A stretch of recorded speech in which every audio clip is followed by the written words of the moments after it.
at Sports. Bill Cody in the morning, WSM.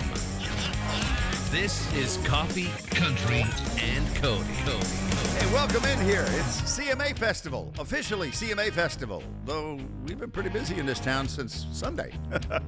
But CMA Fest, Thursday through Sunday, traditionally each year. And this is the 2025 edition presented by SoFi from the Simply Superior Acuff House Studio on the Grand Ole Opry Plaza. Good morning. I'm Bill Cody. That's Charlie Matos over there who just got in from the Grand Ole Opry. Did you get your nap? I'm working on my third cup of coffee. It helps, doesn't it? Welcome to CMA Fest. Coffee, country, and caffeine. Yeah, I mean, not to sound lazy, but I slept for 4.5 hours. Get out. Yeah, I know. Just feeling... You're not fortunate like Kelly Sutton, who has her lazy. husband drive her home and naps on the way home. No, I had no one to drive me home. No. I came this close to thinking, it'd be worth it to just pay for a room at the hotel. And you're going to be back there tonight. Yeah, Why don't you go ahead and run your lineup? Got a great show tonight. Opry stars Stephen Curtis Chapman and Sarah Evans. Opry Next Stage star Cameron Marlowe. And listen to the special guest lineup. Jelly Roll, Brandon Lake, Maddox Batson, Sierra Hull, and the debut of American Idol star Brianna Nix. And after the show, Brandon and I are going to do a special post-show Q&A and acoustic performance in Studio A, so fans who are at the show tonight can be a part of that too. He's phenomenal. I was there with Scotty yesterday hosting his fan club celebration at Studio A, and I mean, it was standing room only. It must have been 300-plus people in attendance, which packs that place out. And then Sierra Hull, you mentioned, she's come to see us a little later on this morning. She Got is. a brand new album. Yep. It's called Tiptoe High Wire, and we'll feature music from that. And on the way here, just a little bit, always enjoy sitting down with Ira Dean. He's a funny man, very engaging, and he's got new music, solo project called I Got Roads. We'll share that with you straight ahead on Circle Country Television all over the world, circlecountry.com. Watch there, link to your favorite streaming platform. As Opry sing-alongs go, that's about as good as it gets, doesn't it? That is Gretchen Wilson and Rednecks all over that place. You're on WSM Radio, watching on Circle Country Television. Charlie Matos and I are here in studio this morning. Kelly Sutton sleeping in because she's got a gig later this morning, actually. We had a pretty strong sing-along last night with Colby Calais. You just forget what a huge hit Bubbly was. Oh, yeah. And 4,400 people singing it back to her last night. It was pretty cool. Well, CMA Fest, it is day one officially. We've been doing things since Sunday in this town, but SoFi presents CMA Fest, and there are stages all over downtown. We'll look at some of them, but tonight's stadium highlights, Nissan Stadium, 7:30. Charles Esten, Ella Langley, Riley Green, Darius Rucker, and Scotty McCreery will be there. And yes, somewhere along the way, I just have a feeling there could be a Darius/Hootie walk-on with his new Bottle Rockets single of Scotty's. Oh, back-to-back? Yeah, you think that's been worked out already, right? Brooks and Dunn, Marcus King, Jason Aldean. That's the Nissan Stadium shows. The platform there at Nissan Stadium is Tiger Lily Gold and Max McNown. You mentioned Colby. Across the river at Ascend Amphitheater, you can catch Graham Barham, Vincent Mason, Edwin McCain, Ian Munsick, and Colby Calais. The music starts early at the free Chevy Riverfront stage. That's Megan Maroney, 11 o'clock. She kicks things off. Then it's Drew Baldridge, Dasha, Ashley Cook, Randall King, again, on the riverfront. May Estes, she's at the, and it's a free show, Good Molecules, Good Vibes stage, along with Bryce Leatherwood. And speaking of Bryce, our Kelly Sutton was at Old Red. Old Red Rising, On the Rise, was the show last night that she was a part of. And she was there with Bryce Leatherwood. And then she'll be at the Music City Center, Fanfare X Music City Center, with Parker McCullum. She and Amber Anderson, her co-host on the Country Weekly, the podcast they do. That's 11:45. When I mentioned earlier she was going to be, she slept in a little bit. She was out late, slept in, headed downtown. And then CMA Fest on ABC. I wanted to mention the television show. CMA Fest is coming to TV with an additional new host this year, Ashley McBride. She will return, give a recap of the four-day concert series, and be joined by Cody Johnson. How about that combination? That's a good combo. I think he'd be quite good at that, actually. Yep. Yeah. First time hosting for Cody, CMA Fest at least, and CMA Fest presented by SoFi. And it'll be on the air June 26th. They'll tape all this stuff this week and then go to editing, and on the 26th, the finished product will air on ABC, and that'll be at 8 o'clock Eastern, 7 o'clock Central Time. Opry tonight. Charlie Manos, you're hosting. You take it. What do you say? Oh, we're going to have a lot of fun. Opry star Stephen Curtis Chapman will be there. You know, until we induct Steve Earle, he is still the newest member of the Grand Ole Opry. Right. Mm-hmm. Steve Earle is new member-elect, but we haven't inducted him yet. Sarah Evans will be there as well. Next stage artist Cameron Marlowe. And the special guest tonight, Jelly Roll, Brandon Lake, Maddox Batson, Sierra Hull, and the debut of American Idol star Brianna Nix. And after the show tonight, we'll be doing a post-show Q&A conversation and live performance with Brandon Lake. His new album comes out next week, so everyone's going to get a little sneak preview of it tonight. You going to feed them too? There will be food. Yes, absolutely. Okay. Yes. Yeah. Checking. Not for me, but I'm sure someone has access to the good stuff. You talk about a spread. Hosting Scotty McCurry's fan club party yesterday. I mean, they had a feast going on back there. And there was one point where I was going down the hallway, and I passed a bowl of coleslaw that must have weighed 50 pounds. I love coleslaw, too. Kind of like the Stanley Cup of coleslaw. Yeah. Thing of beauty. All right, the Sports Illustrated Music Festival, which is new to me. And Charlie actually looked it up because I thought, man, if you got a stadium that Sports Illustrated is named, where is it? Yeah, our buddy Robert up in New Jersey filled me in. This is the former Red Bull Stadium where the New York Red Bulls of MLS play. I think it holds about 30,000. It was built specifically for soccer, so it's really cool. Kind of like our Geodis Park. Okay. Jason Aldean, Ludacris, they're set to headline the inaugural Sports Illustrated Stadium Concert Series. It'll be 2 nights, October 10 and 11. October 10th, 11th. Sports Illustrated Stadium, Harrison, New Jersey is the actual physical address. Other performers include Ashanti, Flo Rida, Warren Ziders, Chase McDaniel, a lot of other folks. Tickets to the general public will go on sale tomorrow. And for the moment, you're up to date on all that is CMA Music Festival 2025, Opry 100, WSM Radio. This is Coffee, Country, and Cody. Hey, look, it's Sierra Hull. I told you she was coming to see us. Howdy. Brand new music in this album. It's critically acclaimed. Everybody's bragging on the Tiptoe Highwire. Congratulations. Thank you. Thanks. And how long in the making? Oh, gosh, a while. It was 5 years between my last record coming out and this record. And, I kind of slowly worked on it over a few years, actually. So hard to believe it's finally here. Yeah, well, I was going to say, how do you know it's time to do it and time to let it go? I don't think you ever quite really know. You just kind of at some point have to get tired of working on it and throw it to the wind and hope for the best.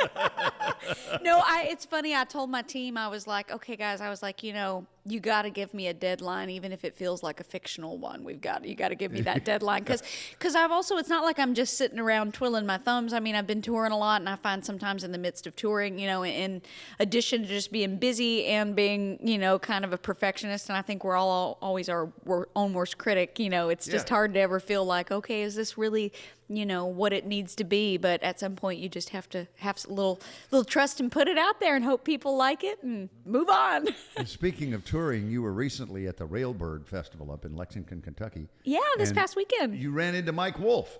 I did. American Pickers. I did, and yeah. Did you get some stuff? Did he give you some stuff? He did. I thought I saw you. Yeah, I had never met Mike, but he reached out and wanted to come to the event and got to meet him and his daughter and girlfriend, and yeah, just super nice folks. And of course, I've watched the show for years. I've seen him running around finding all these cool antiques, and he was texting me and he said, "Do you collect anything?" And I said, "Well," I was like, "I probably should collect more cool stuff." I was like, "But really just instruments and every now and then some LPs or whatever." And so he said, "Okay, I'm going to see if I can find you something with some good energy," he said. So yeah, he brought me like these 3 kind of cool old pieces just straight out of his house. What a guy. It was really nice. He was hanging out with Kelly Sutton. Lynn Anderson had an estate sale. Oh, cool. Her daughter Lisa had an estate sale. And he bought her one of Lynn Anderson's stageware dresses. Oh my gosh. He told me he has all this cool vintage clothing and talked about finding some of Hank Williams stuff. And, he and Marty Stewart, of course, are big pals through all that stuff. So it sounds like he's got quite the collection of just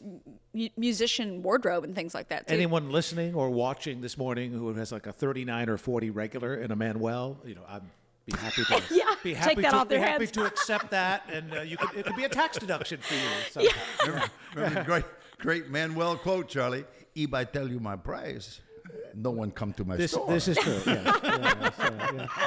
You mentioned vinyl. You have 3 beautiful vinyl pressings of the new album, and 2 are already sold out, but you can get one still at the website. But Yeah, I think What colors did you go with? Well, we had a like a cool green, kind of forest green, and now we've got a red marble one. I think that's kind of the red newest edition in the store, which is kind of my favorite color, honestly. Does so I was anybody like, do oh. black vinyl yes, anymore? there's Yep. a traditional black. That The black vinyl's sold out. It's getting restocked right now. The black, is still, it's a classic. That'll be that's the non-limited edition. We just happen to be sold out right now, and we're getting more pressed of those. But the others are kind of just limited quantity. There was a time, I can't tell you how many artists would come in where, you could stream it, you could buy the CD, but the album, the vinyl, was going to be 2 or 3 months down the line because Yeah. there was such a backlog because everybody's doing it, and it's maybe the hottest format there is right now. It is, yeah. I mean, it's funny how quickly those kind of fly off the shelf, so to speak. And I wasn't sure if the CD format, it's been 5 years since my last release, and I was like, are we... I was talking to my team. I said, I assume, are we going to do CDs still? And they're like, oh, yeah, let's still do them, especially, I think, in the acoustic world. And I can't believe how many people are actually still buying CDs, too. So it's nice. It's nice to see that there's still some demand for physical. Because I didn't know. I mean, it's funny how much changes in 5 years. So this is my first, physical release in 5 years. So I didn't quite know what to expect, but it's been a welcome So what about thing. Bill Cody type people in their mid to late 60s? We would like cassette and an 8-track opportunity. Well, I'm not gonna lie, I've not done that myself, but I've seen other people bringing back the cassettes. It really is a thing. Record store day. Yeah, there were a mean, bunch of exclusive cassette releases. Totally, Absolutely. totally. I mean, especially somebody like Taylor Swift or a lot of the big stars are doing cassettes again. So it's, we're longing for the olden days of music format. I think we've buried the 8-track, though. I really think I've that's not seen just anybody not coming attempting back. that. Yeah. That one's gone. What other format do you know where you could hear 2 songs at once? Yeah. It's like built-in remix. Yeah, everybody had a book of matches Yeah. that you put either the bottom or the top, depending on which one would help get it straightened out so it would hit the heads just right and play what it was supposed to play. I'm just young enough that the 8-track never was part of my world, but the cassettes definitely were early on. I remember that was how Mom and Dad, when I was real young listening to music, that's what we had. And I remember getting the first CD, in our home. One of the things that Mike gave you was an Abraham Lincoln doorstop. Is that what that is? I'm not sure. It's a metal I don't casting? even know if he really knew exactly what its main purpose was, but it was kind of like a something like that. It's a real heavy piece. It was really cool. Of course, we were in Kentucky, so it felt very fitting, a Kentucky souvenir. And he gave you a horseshoe. Yeah, which I think he was telling me used to be part of a one of those old school pocket watches back in the day. That little piece, it was so it's a connected to fob. that. Yeah, like a fob. Yeah, Well, I'll be which was pretty cool. Yeah, and they can find that. You got pictures posted on your Facebook.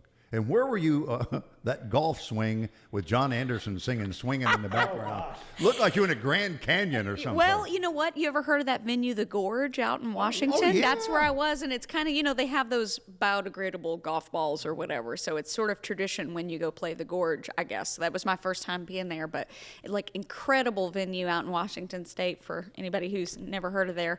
And they give you a bucket of those golf balls, and it's sort of part of the backstage fun to see who can, I believe its location is actually in George, Washington. It is. Isn't that funny? The Gorge and Red Rocks are 2 that people just rave about of outdoor amphitheaters. Totally. Yeah. I mean, I will say the Gorge was one of those, venues that if anybody's ever talking about Red Rocks having any kind of similar, rival or equal, because Red Rocks is pretty breathtaking. You get to play there. I mean, the Gorge, we were standing on stage and looking back at the photos, and I said, man, like it literally looks like somebody's got a video wall or something up with just, these beautiful hills behind you. It just is unbelievably pretty. What was the temperature? Because it could be anything this time of year. It actually was perfect. Okay. Yeah. So I was out there as part of the Outlaw Music Tour with Yep. Willie Nelson. Oh, yeah. And The Bob Dylan Billy experience. Strings. Yeah. Yeah. So that was our last show on that run of the dates that we got to do with those guys. And we got so lucky with weather for that whole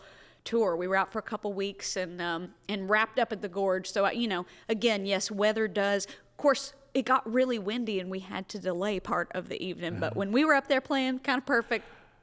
And then later in the evening, they had to, he didn't do Blowing in the Wind, which I thought was a missed opportunity when the wind was blowing that hard. But they had to kind of cut a little bit of Bob's set early, and then Willie got to come on a little later just due to high winds. And Did you get a Bob encounter at all? Because he can be very secretive. He's very reclusive. I didn't get to officially meet him, but he did walk by me in the trench coat a few times, and I had told myself, don't look him in the eye.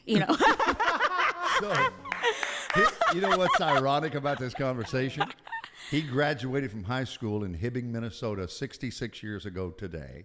Oh, wow. Went to the University of Minnesota for a short run and said, I'm going into the show business. And he moved to New York. And Wow. changed the landscape of music forever. Man, I mean, it was amazing getting to be out there with him and just, his show is kind of equally mysterious in that way too, where he's, it's all very dimly lit and he's kind of sort of hiding behind the piano, and you never know what kind of curveball he's going to throw his band. You can tell it kind of keeps them on their toes. He might, pull something out of nowhere, so it was really fun. And he celebrated a birthday while we were out there too. I think he turned like 84. 84. Yeah. Yeah. So, I mean, Willie's got him by 8. I know being out there with Willie looks like a spring chicken, it's like, but just so incredible being out there with those guys. I mean, what legends, I was sort of pinching myself like, what is going on? How am I getting to have this experience? Yes. So it was really special. What is my life right now? Yeah, what is life?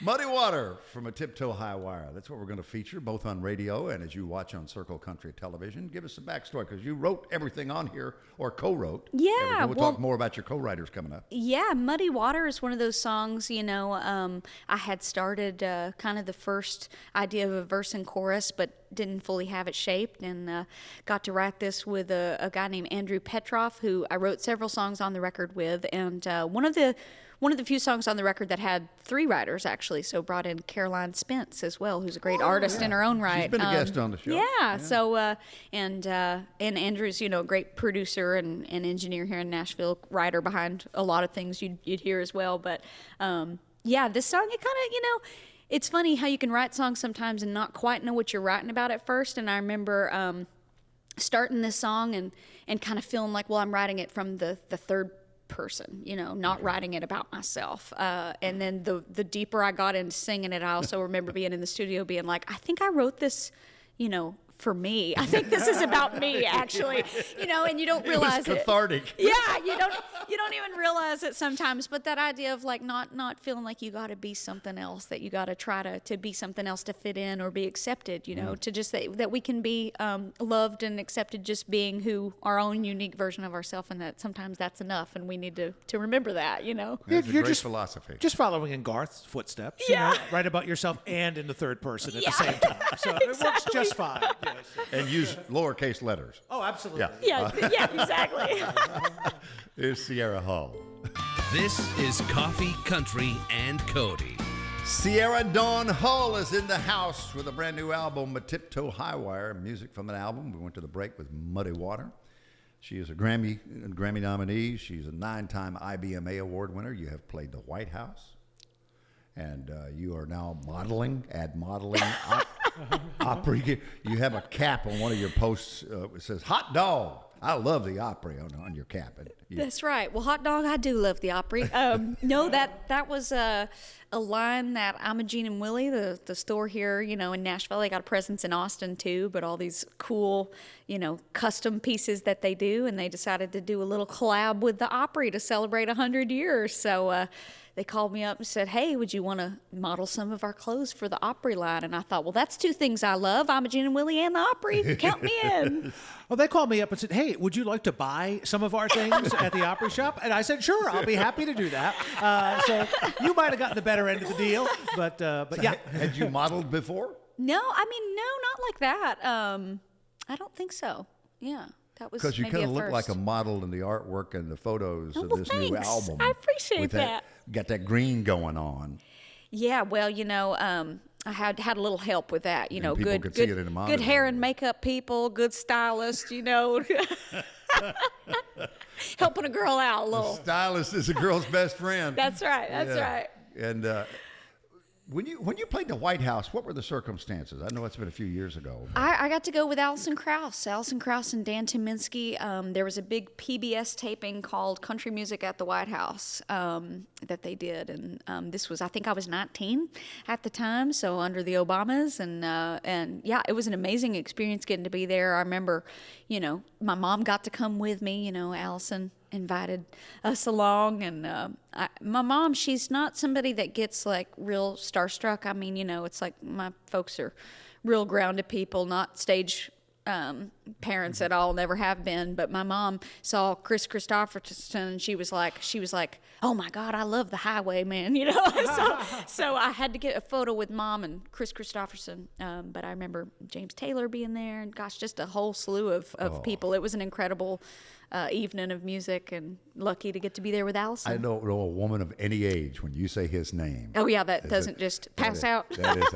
those eyes. Pretty right? man. Yeah. So tell me about working with Aoife O'Donovan, Tim O'Brien, some of the other folks that sang with you and co-wrote with you on this album. Yeah, well, so the main musicians that are on the record are my touring band. But Bela Fleck, I wanted to Bela mention. Fleck's on there.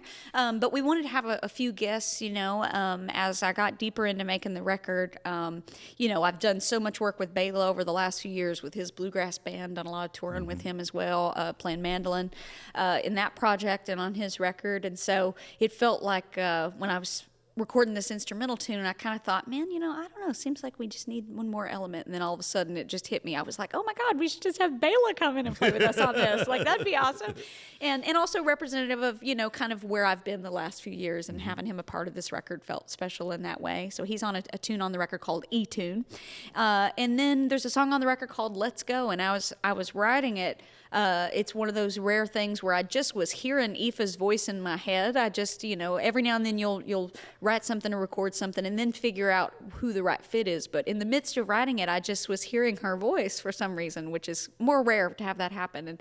And as fate would have it, she called me like 2 days later after I'd just written this song that I was like thinking about her. And this was before I recorded it. And she said, hey, I've got this project I'm working on, and I want you to be on a track. Would you be willing to record on this track? And I said, this is so funny that you're hitting me up. I said, because I have something I want you on. So we just kind of did a little friend swap. I played on her record. She played on mine. And she's got that angelic voice. Oh, she's so great. She's just an amazing I'll never forget her playing vocalist. at the Opry. It may have been her debut. And Marty Rowe of Diamond Rio was standing at the side of the stage, and he had his ear monitors in. So he was talking louder than he realized he was talking. Yeah. He was standing there with Jimmy Olander next to him. And we're in the darkness backstage looking out, and she is singing, and there's just that whisper of her voice. But yet you hear every nuance. Yeah. And it's quiet. And Marty goes, how does she do that? He yelled what everyone was thinking. Jimmy Olander's like, Marty. That is too funny. Yeah.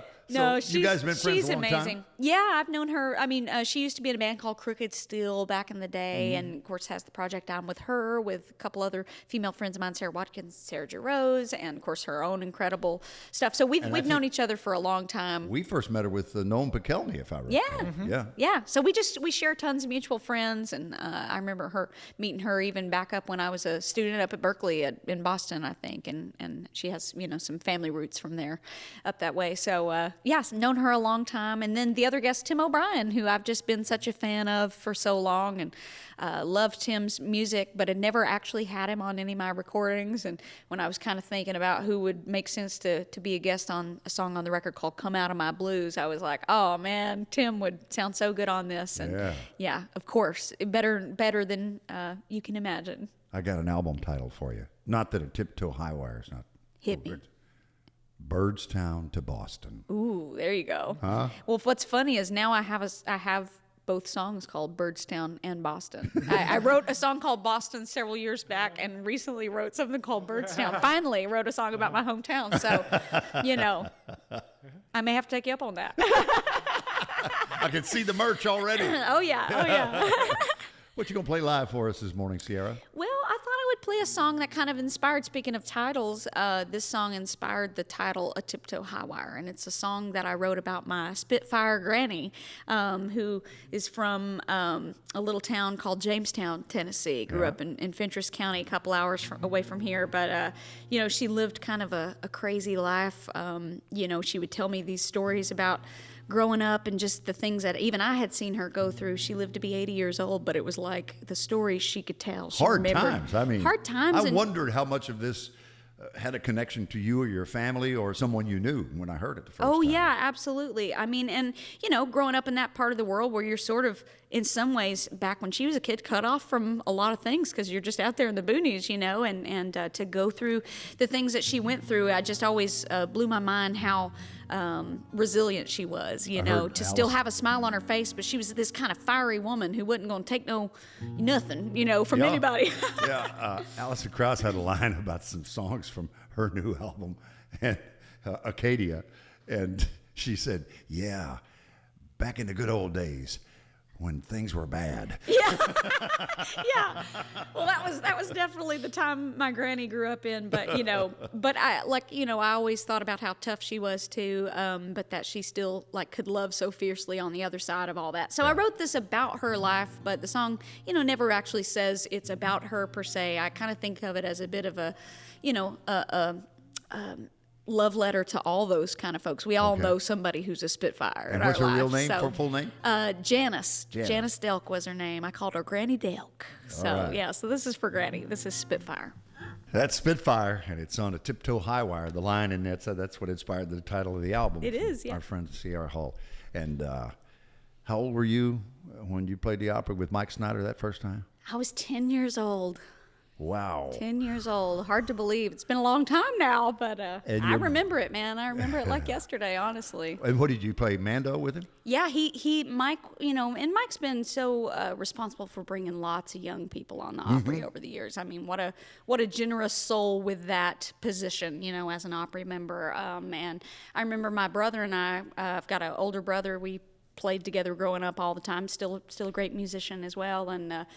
And we were playing a little local event up around Crossville, Tennessee at the fairgrounds, and got to open for Mike. And we played our set, and then Mike got up to play his set, and he said, how about them youngins, And he said, well, the next time you see them, they'll be with me on the Grand Ole Opry. And we thought, wait, is he serious? Is that the invite? And sure enough, we got off, and he said, I was serious about what I said. I want you both to come play with me on the Opry. And so, just a month or so later, we came down to Nashville here. My brother and I got to share that experience together, getting to play with Mike, which was just incredible. Interestingly enough, this is his 35th anniversary week of membership at the Grand Ole Opry. Oh, my goodness. So Snide, if you're out there listening in Gleason, Tennessee, we are thinking about you, buddy. And you're headed to the Grand Ole Opry stage tonight. Charlie Malice, you want to run the list of folks that you'll host? Yeah, our CMA Fest week at the Opry is just incredible. Sierra's there, along with Jelly Roll will be there. Brandon Lake, who is just so hot in the contemporary Christian community. Opry star Stephen Curtis Chapman. Sarah Evans is there. Maddox Batson. From American Idol, Brianna Nix is going to make her Opry debut. Mark Wills is there on Friday. Exile on Friday. It's just a great week at the Opry. Sierra, thanks for getting up early, coming in, playing and singing for us, and sitting my down gosh. and visiting. Anytime. Love you guys. Always great to get to see you. So thanks for having me. Likewise. Sierra Hall, Tiptoe High Wire. It's her brand new work. Tougher